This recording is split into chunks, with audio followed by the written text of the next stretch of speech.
हाँ तो भाई आज ना हम करेंगे हिस्ट्री से रिलेटेड कुछ महत्वपूर्ण क्वेश्चन, मतलब कुछ इंपॉर्टेंट क्वेश्चन जो कि हमारे सभी पेपर्स के लिए एकदम महत्वपूर्ण होंगे। ऐसा नहीं है कि किसी की स्पेशल है कि एसएससी के लिए या किसी स्टेट एग्जाम के लिए, सभी के लिए होंगे।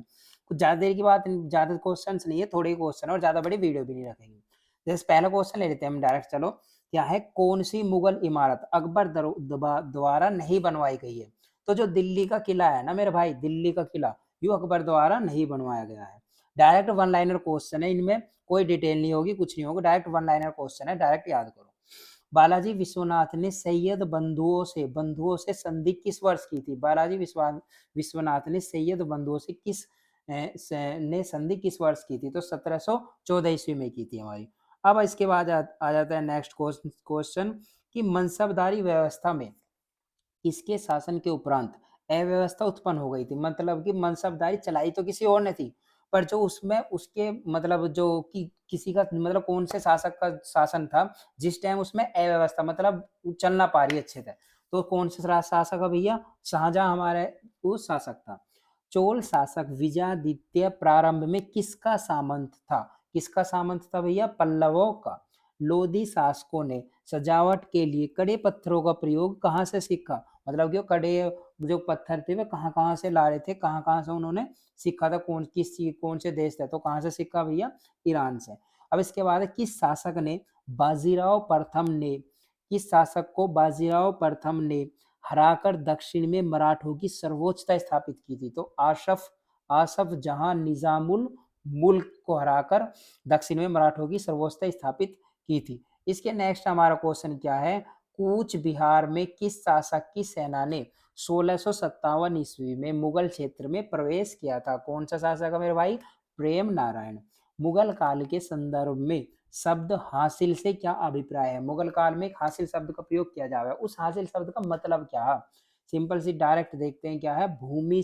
भूमि से वसूला गया, एकत्रित किया गया वास्तविक राजस्व। तो लोधी शासकों की सर्वश्रेष्ठ कृति कौन सी मानी जाती है? तो कौन सी मानी जाती है भैया? कौन सी मानी जाती है? हमारी मानी जाती है मोट की मस्जिद।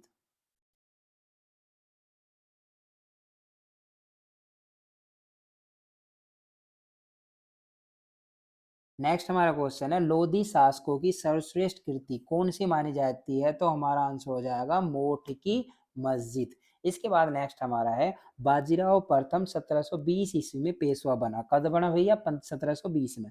उसने हिंदुओं का समर्थन पाने के लिए क्या किया? तो कहा किया? हिंदू पद पादशाही का विचार फैलाया। हिंदू पद पादशाही का विचार फैलाया। अब नेक्स्ट क्वेश्चन हमारा हो जाएगा क्या? कौन भारत का प्रथम मुस्लिम शासक था जिसने भूमि की वास्तविक आय पर राजस्व निश्चित किया? कौन सा था भैया? इल्तुतमिश। न्याय व धर्मनिष्ठा के कारण वली या संत के रूप में प्रसिद्ध कौन था? सिहाबुद्दीन अहमद प्रथम। अब सल्तनत काल में वित्तीय नीति किस पर आधारित थी? सल्तनत जो काल चल रहा था उसमें जो वित्तीय नीति थी वो किस पर आधारित थी? किस पर थी? हनीफी पर। महमूद गजनवी के आक्रमणों से भविष्य में किसको अपने विजय अभियान में सहायता मिली? मतलब आक्रमण तो महमूद गजनवी कर रहा, पर उसके आक्रमण करने तक भविष्य में किसको सबसे ज्यादा फायदा हुआ? वो किसको हुआ? मोहम्मद गोरी को हुआ। इसके बाद मराठा प्रशासन में दुर्ग के अधिकारी को क्या कहा जाता था? दुर्ग का अधिकार भैया, जो दुर्ग का अधिकारी है मराठा में, वाको कहा कहे? तो सिंपल सी बात है, कहा कहे? दुर्गपाल कहते थे। कौन सा कर गैर मुसलमानों को नहीं देना पड़ता था? जक़ात। जक़ात ऐसा कर था हमारा जो गैर मुसलमानों को नहीं देना पड़ता था। इससे आगे नेक्स्ट क्वेश्चन हमारा सहाद सदा सदा अमीरों का विद्रोह किसके शासन काल में हुआ भैया? मोहम्मद बिन तुगलक के काल में हुआ सदा अमीरों का विद्रोह। मयूर सिंहासन का निर्माण किसके शासन काल में हुआ? मयूर सिंहासन सब जानो ना, मोर पंख से जो बनाया हुआ बहुत ही बेहतरीन और लाजवाब था, क्या है? शाहजहां ने बनवाया है वो।